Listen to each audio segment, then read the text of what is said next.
Bonjour à toutes et à tous, j'espère que vous allez bien. Résolument, j'ai décidé de me faire beaucoup d'amis. Je vais m'en faire. Là, je vais parler des Corses.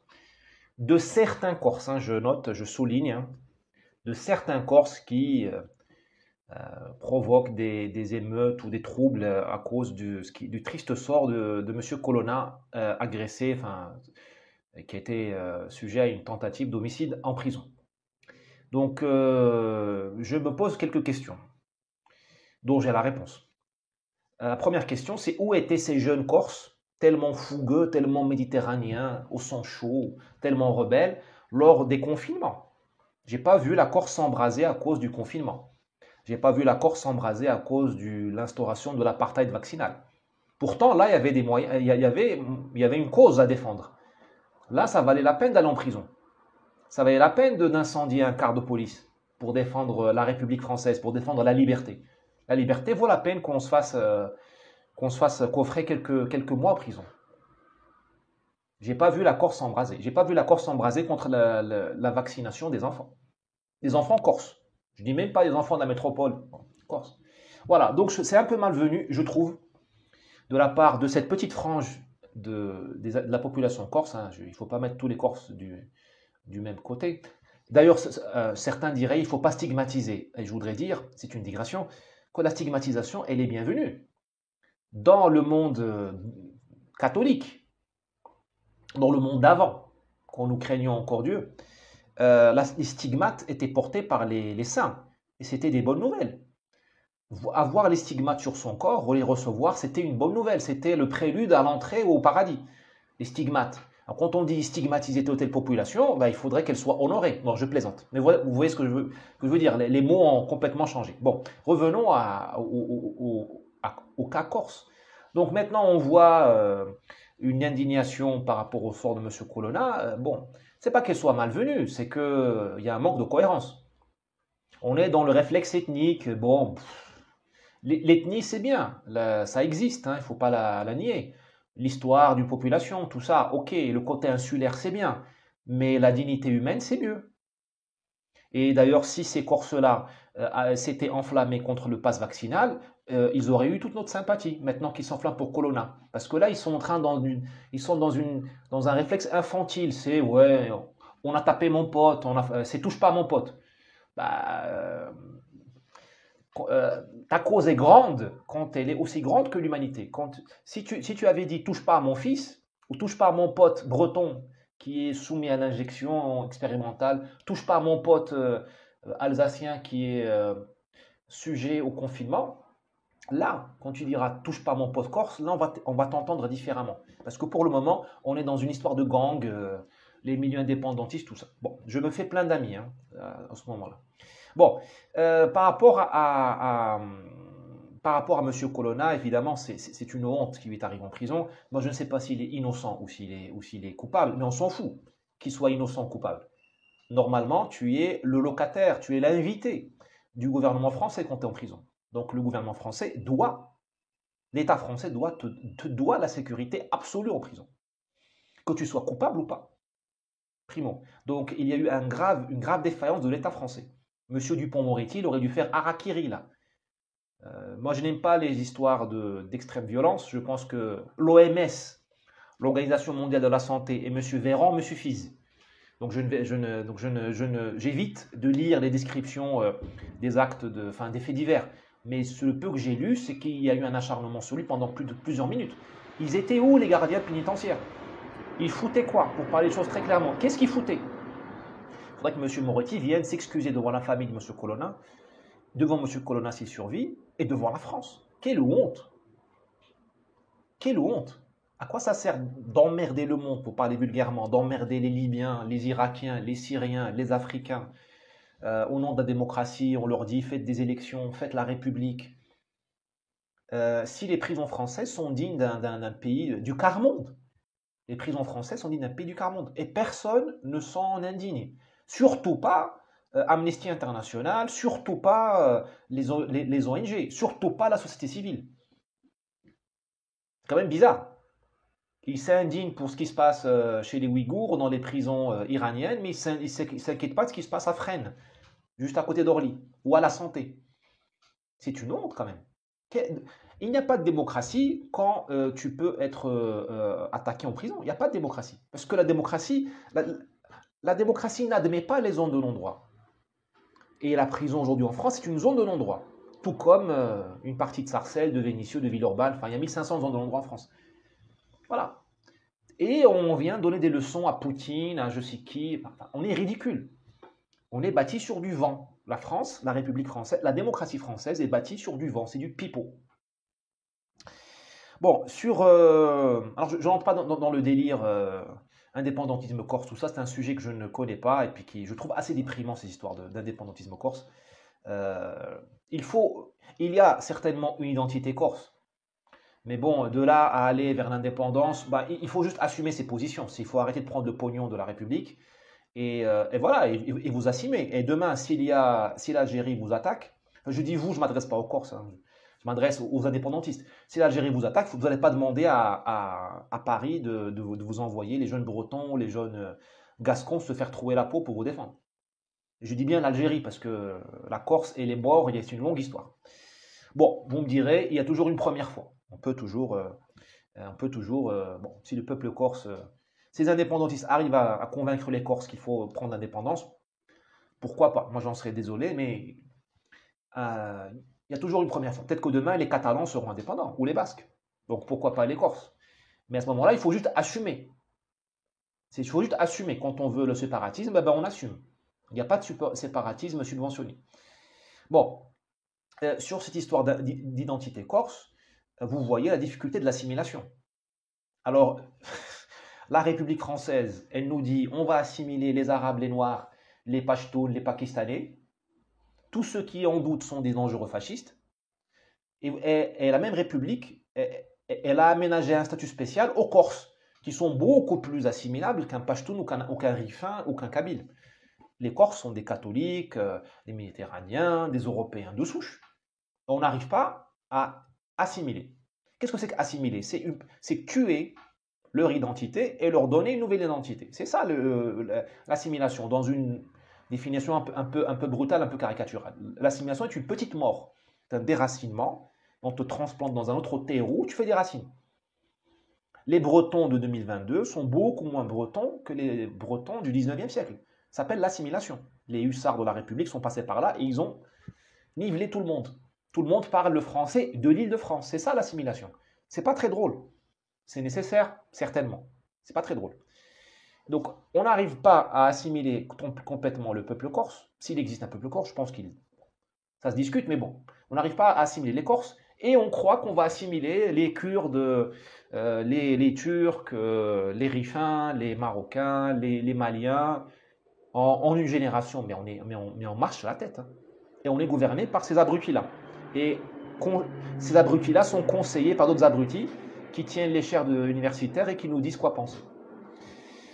Voilà, sur la Corse, j'ai deux derniers points. Bien sûr que l'identité corse est difficilement assimilable, c'est-à-dire on peut difficilement l'éradiquer. Pourquoi? Parce que c'est une île montagneuse. Et là, il y a une parenté entre la Corse et le Rif marocain, la Kabylie. Ce sont les montagnes en Méditerranée sont très spéciales. La Sardaigne éventuellement doit être comme ça aussi. C'est que ce sont des montagnes très comment dirais-je?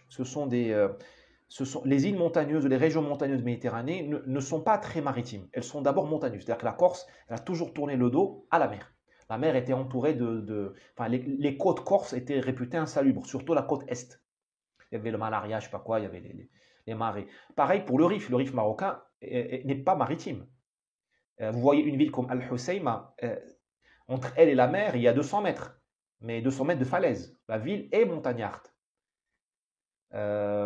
Tout le Rif marocain tourne le dos à la mer. La Kabylie tourne le dos à la mer. Alors que vu depuis Google ou depuis le satellite, vous voyez la vocation maritime saute aux yeux, sauf pour les habitants. Parce qu'il y a une histoire et qui fait qu'ils ont choisi, on ne peut pas être à la fois marin et paysan, marin et pasteur, marin et berger. Ce sont deux modes de vie différents, deux câblages différents dans la tête. Or, le problème de nos montagnes en Méditerranée, c'est qu'elles sont très pauvres. Pauvreté du climat, il ne pleut pas assez. Pauvreté du sol. Donc le sol n'est pas assez fertile, puis il n'y a pas beaucoup de terre parce qu'il y a beaucoup de roches, ce qui fait que vous avez des organisations familiales assez bizarres comme en Corse ou même au Rif, avec des clans, avec des préférences d'accès aux terres, avec des histoires de propriété individuelle et indivises compliquées, ce qui fait que ça donne un état d'esprit qui n'est pas très productif parce que si tu es très productif, bah, tu vas créer la guerre civile parce que tu vas empiéter tu vas vouloir accaparer toutes les terres. Or, ce sont des équilibres très fragiles. Ce qui fait que vous avez des trappes de pauvreté, d'archaïsme en Kabylie, au Rif et en Corse. Tout ça, ça a changé en Corse après les années 50-60, on trouve toujours De Gaulle derrière, hein, dans les grandes choses qui sont produites au XXe siècle français, parce qu'il y a eu les rapatriés d'Algérie et on les a mis. Certains ont été mis dans le nord de la France, mais ça c'est un autre sujet. Mais certains ont été mis en Corse pour travailler la Corse, pour développer la Corse. Et là, il y a eu tout un travail d'assainissement des marais de Corse. Et là, c'est là où on a vu le chamboulement total de la Corse, avec la valorisation des terrains littoraux, il faut dire littoraux, les terrains côtiers, et la dévalorisation concomitante des montagnes. Et là, vous avez tout le phénomène nationaliste, parce qu'on a vu venir des rapatriés d'Algérie qui ont commencé à faire de l'agroalimentaire, de la viticulture et d'autres choses, et du tourisme. Il y a eu des grands travaux de l'État aussi, enfin, c'était la France technocratique qu'on aime bien. Et il y a eu le phénomène indépendantiste dans ces eaux-là, années 70. Bon, je ne suis pas un spécialiste de la Corse, je vous dis juste ce que je sais.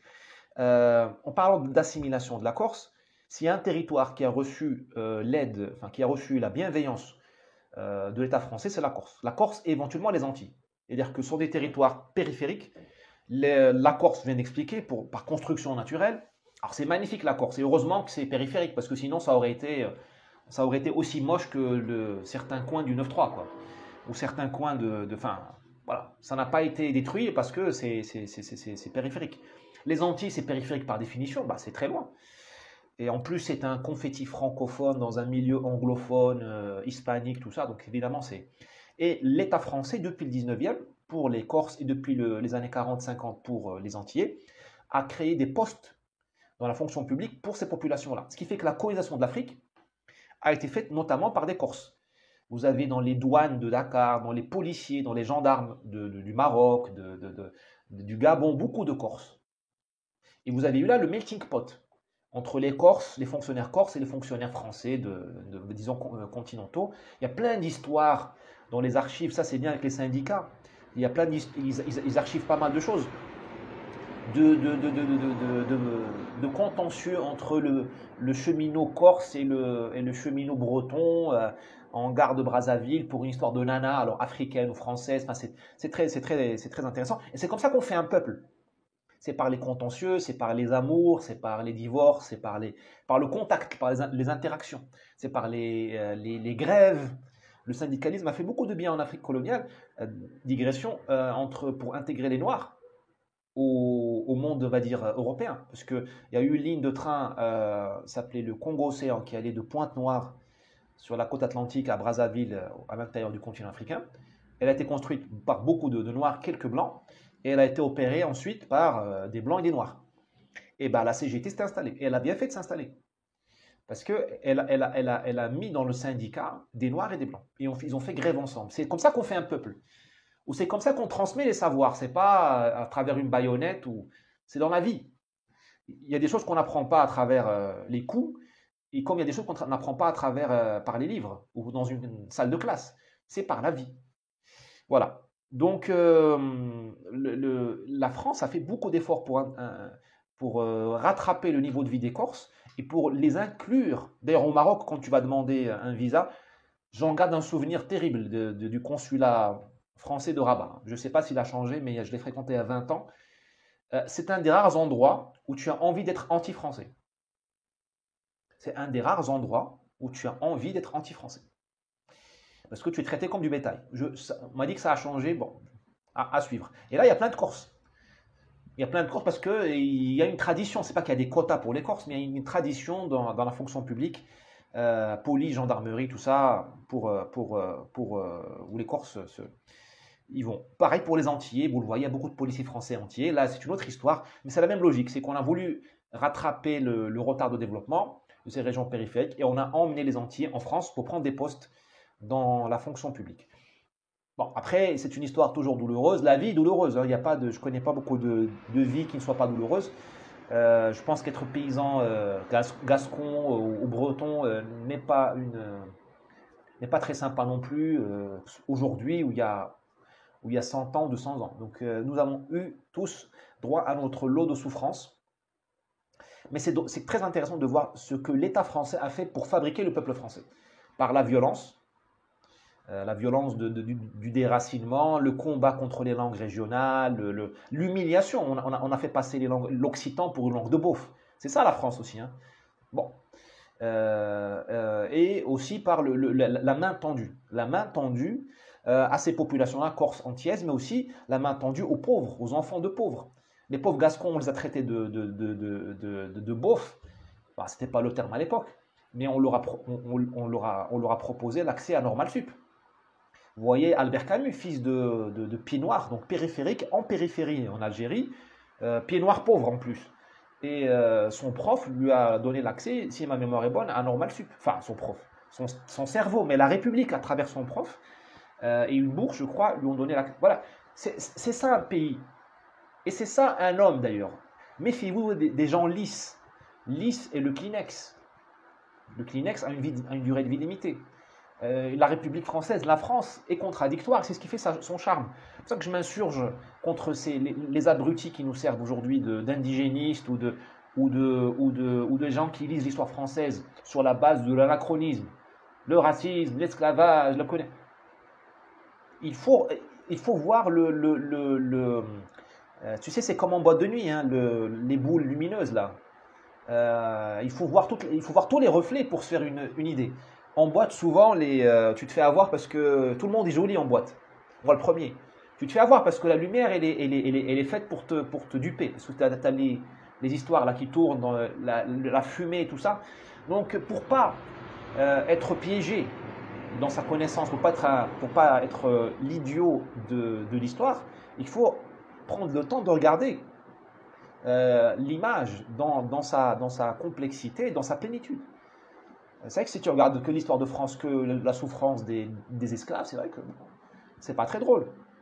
Mais si tu regardes l'aspect complet, là tu commences à comprendre les motivations des gens. Et sache une chose, même ceux qui ont fait l'esclavage, qui l'ont commis, ils avaient tort évidemment. Même eux avaient des motivations qui leur semblaient bonnes. Il faut qu'on comprenne pourquoi les gens arrivent à s'auto-intoxiquer et à générer, à sécréter des motivations qui ont l'air tenir debout. Les gens qui ont fait le colonialisme, ils étaient remplis de bonne volonté. Est-ce que nous valons mieux, nous en 2022, nous qui abandonnons les Français à la racaille, nous qui abandonnons les quartiers à la racaille, nous qui abandonnons les Françaises à la racaille, nous qui ne nous levons pas pour défendre nos frères, nos sœurs et nos frères et nos femmes quand une racaille dans le métro les insulte. Nous qui avons abandonné Nantes, Rennes à l'avancée des MNA. Est-ce qu'on vaut mieux que ces Français-là qui ont colonisé ou qui ont commis l'esclavage? Je ne pense pas qu'on vaille mieux. Parce que nous aussi, nous avons nos bonnes raisons du non, le droit à l'accueil, touche pas à mon pote, tu stigmatises pas. Bah oui, mais les gens qui ont commis la colonisation aussi, ils avaient la mission civilisatrice, hein. Ils fermaient les yeux sur les coups de brodequin donnés à mes grands-parents au nom de la mission civilisatrice. Et c'est vrai qu'il y a eu une mission civilisatrice. On a réduit les Marocains, par exemple, on était couverts de poux. Quand tu vois une photo d'un Marocain du début du XXe siècle, jusqu'aux années 40, 1940, les Marocains, ils avaient la coupe mohican. Parce qu'ils avaient les poux. Voilà. Et nous avions une mode unisexe. Nous étions LGBT avant l'heure, je plaisante. Hein, je suis là dans la plaisanterie. Mais nous étions très modernistes parce que nous étions tous en jupe. Regardez, c'était des djellabas courtes. On n'avait pas de pognon. On dormait avec la djellaba, c'était aussi un burnous, enfin, on dormait dedans. Et on allait au hammam une fois par mois. Et la colonisation qui nous a maltraités, qui nous a humiliés, elle nous a apporté ça. Elle nous a apporté l'hygiène, l'eau potable, les détergents, ça nous a nettoyés. Voilà. Donc, et les gens qui ont apporté ça, ils étaient clair-obscur. Nous sommes aujourd'hui aussi clair-obscur. Donc, qu'est-ce qu'on peut faire pour réduire notre zone d'ombre? Bah, déjà, la voir et arrêter d'être dans un monde de bisounours ou un monde moralisant où tout est, où on cherche toujours l'alibi. Ce qui est énervant aujourd'hui dans notre génération, c'est que nous cherchons l'alibi. On ne veut pas comprendre et on ne veut pas prendre sur nous le stigmate. On ne veut pas prendre sur nous le stigmate. Moi, je respecterais les gauchistes s'ils disaient euh, il faut passer par la racaille, il faut passer par les attentats pour faire une France nouvelle, une France meilleure. S'ils avaient ce courage-là, je les respecterais, je ne serais pas d'accord. Moi, je les méprise, pas tous, ils ne sont pas tous méprisables, mais globalement, ils sont méprisables quand même. Enfin, globalement, en tant qu'être collectif, ils sont médiocres et méprisables parce qu'ils sont des menteurs. Ils ne veulent pas reconnaître les fruits amers de leur politique. Les communistes, les stalinistes, au moins, et les maoïstes, au moins, ils avaient les cojones pour assumer leur politique. Ils disent, voilà, on va tuer 10 millions de personnes et on aura demain des lendemains qui chantent. Il n'en demeure pas moins qu'il s'agissait de monstres, mais au moins, ils étaient cohérents. Là, vous avez des imberbes, je les appelle les eunuques, qui viennent expliquer qu'on est dans le meilleur des mondes et qu'il n'y a pas d'effets collatéraux à leur politique. Voilà, j'espère avoir été utile aujourd'hui, que nos amis corses ne m'en veuillent pas. Je n'ai rien contre eux, j'essaie juste de tirer, d'étirer, to stretch en anglais, d'étirer nos valeurs dites républicaines, humanistes à tous les contextes et voir ce que ça donne, contexte par contexte. Aujourd'hui, c'est la Corse, hier, c'était chez moi au Maroc, demain, ce sera l'Algérie, voilà. Bon, j'irai en vacances en Andalousie, là au moins, on risque pas de me canarder ou de brûler la paillote où je serai en train de prendre une bière. Allez, à plus.